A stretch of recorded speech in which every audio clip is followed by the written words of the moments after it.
Europe 1 Soir, 19h-21h, Pierre de Villeneuve. Toujours en compagnie de Gilles William Goldnadel et de Jules Torres. Ce cataclysme provoqué par un seul homme, le patron des Républicains, Éric Ciotti, c'était à 13h tout à l'heure. Nous avons besoin d'une alliance en restant nous-mêmes, en évitant le danger des insoumis qui demain pourraient avoir une majorité à l'Assemblée nationale. Donc il faut une alliance, c'est le sens de la Ve République. Une alliance avec qui, nous le faisons. Éric Ciotti? Une alliance avec Marine Le Pen, clairement, c'est ce que vous nous annoncez? Une alliance avec le Rassemblement national, avec ses candidats. Une alliance à droite, avec tous ceux qui se retrouvent dans des idées droites, dans des valeurs de droite. Voilà, Éric Ciotti au 13h de TF1 avec Marie-Sophie Lacaro qui n'a pas manqué de tomber de sa chaise. Enfin, en tout cas, elle est restée droite, mais elle a été pour le moins étonnée. Bonsoir Geoffroy Didier.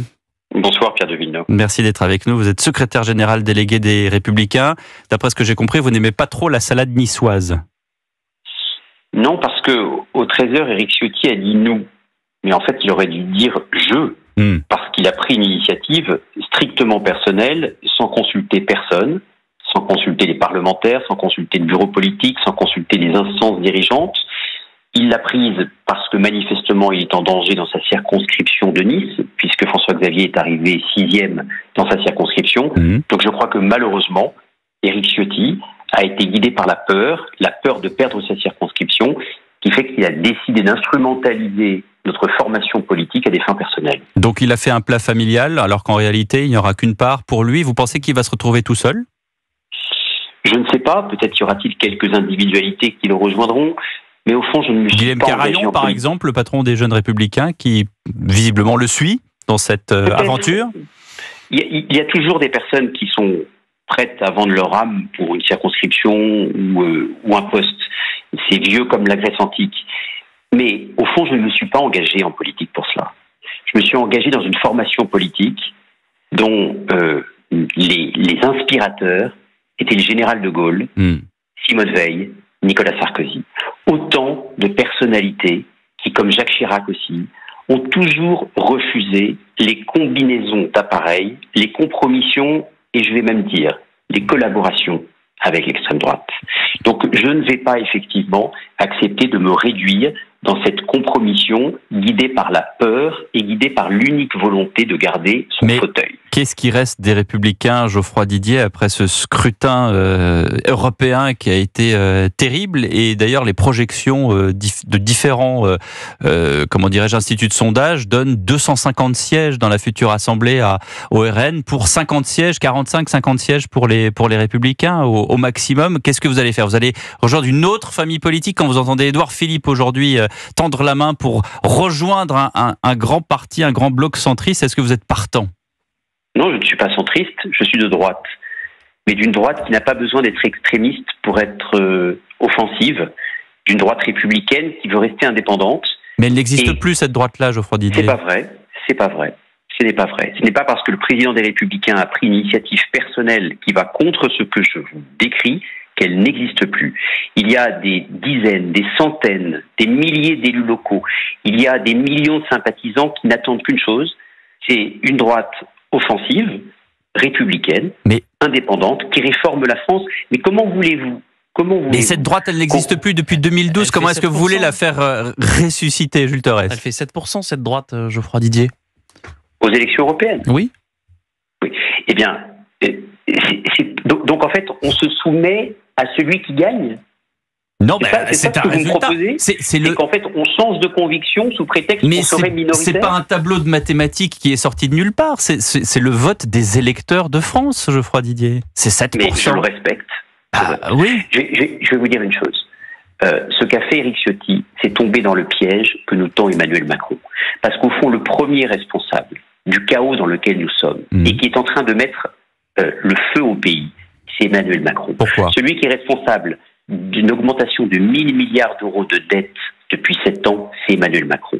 Celui qui est responsable des 1000 agressions par jour en France, c'est lui. Celui qui est responsable du fait, attendez, je termine, que 90% des clandestins ne sont pas reconduits dans leur pays et qu'il revient donc aux mêmes de respecter les règles, de ne pas les respecter, c'est la même chose. Mais vous dites ça alors que les Républicains ont gouverné avec lui. Vous avez voté des textes avec sa majorité. Mais ok, nous ne sommes plus au pouvoir depuis 12 ans.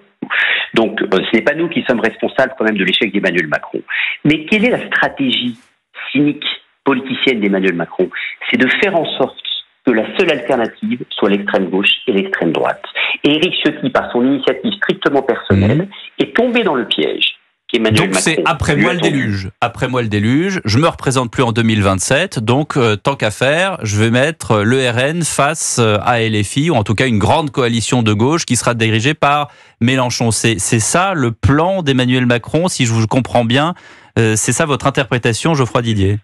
Je pense, mon intime conviction, c'est que dans la mesure où il sait qu'il n'a plus le droit de se représenter, il voudrait au fond être la dernière gare avant l'extrémisme et dire, vous voyez, moi j'ai battu Marine Le Pen, une fois que je ne suis plus là, vous ne pouvez plus lutter contre l'extrémisme. Moi je ne me résoudrai jamais à cela.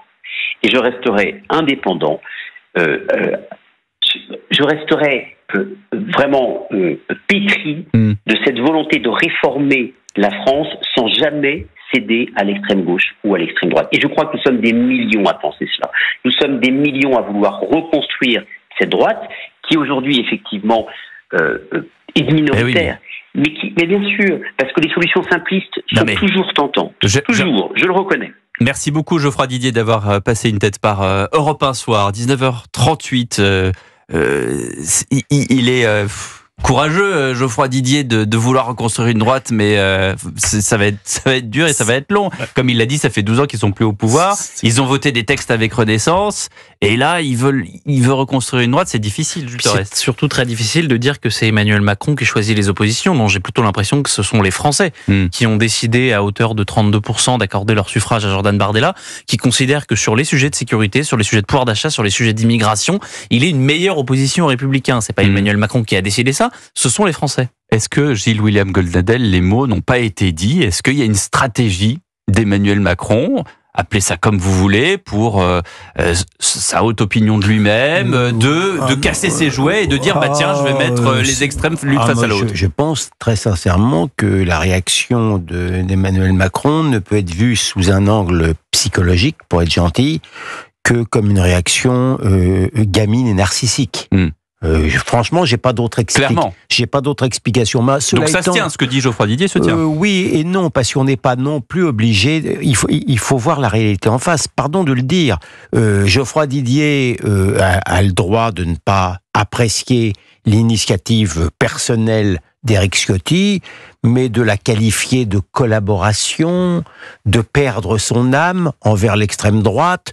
J'ai connu Geoffroy Didier avec Guillaume Pelletier. Je l'ai vu évoluer un coup vers Macron. J'ai eu du mal à discerner la différence du temps où Geoffroy Didier avec Guillaume Pelletier faisait partie de la droite dure, avec le RN d'aujourd'hui, qu'il taxe d'extrême droite. Donc si j'étais lui, je serais quand même un tout petit peu plus modéré dans mes expressions. Je voudrais qu'on entende Bruno Retailleau. Il était en conférence de presse au Sénat. Il dénonce la stratégie personnelle et camouflée d'Éric Ciotti. Les Républicains ne feront jamais d'alliance avec le Rassemblement national.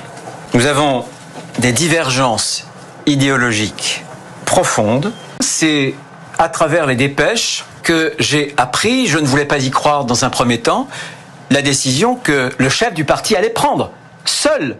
Et il a menti, dans un seul but. Un but sans doute personnel vis-à-vis de Nice, mais aussi dans un but qui était de nous placer dans une situation telle qu'on ne puisse pas se retourner parce qu'on a des candidats qui vont partir au front et que le dépôt de candidature est dans quelques jours.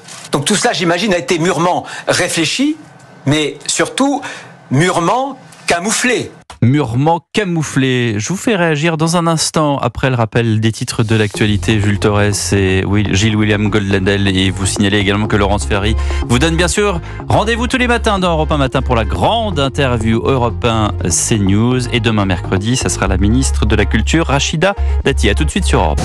Europe 1 Soir, 19h, 21h, Pierre de Villeneuve. Et on passe en revue l'actualité et surtout l'actualité politique avec ce séisme au sein des Républicains. Éric Ciotti qui annonce une main tendue au Rassemblement national et peut-être une collaboration, en tout cas des tractations sur, on a dit quoi, 120 circonscriptions, c'est ça, Jules Torres?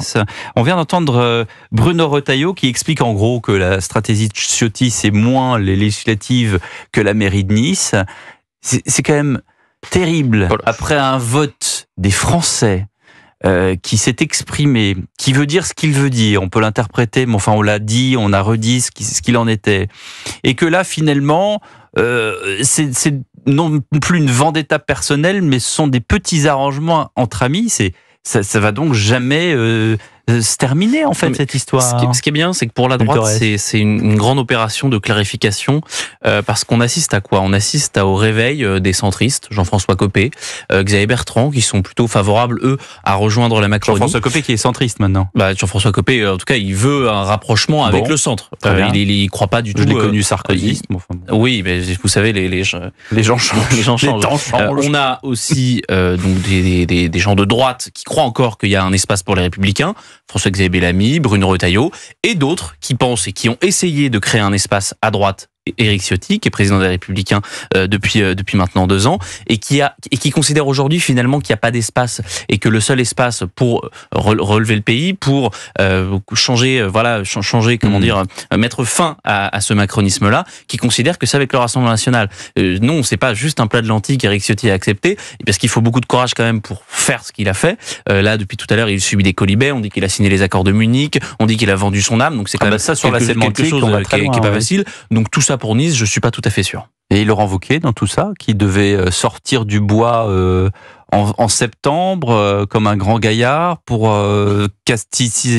pas tailler un cap jusqu'en 2027. Là, c'est foutu là. Donc là, il est candidat parce que lui croit qu'il y a un espace pour la droite.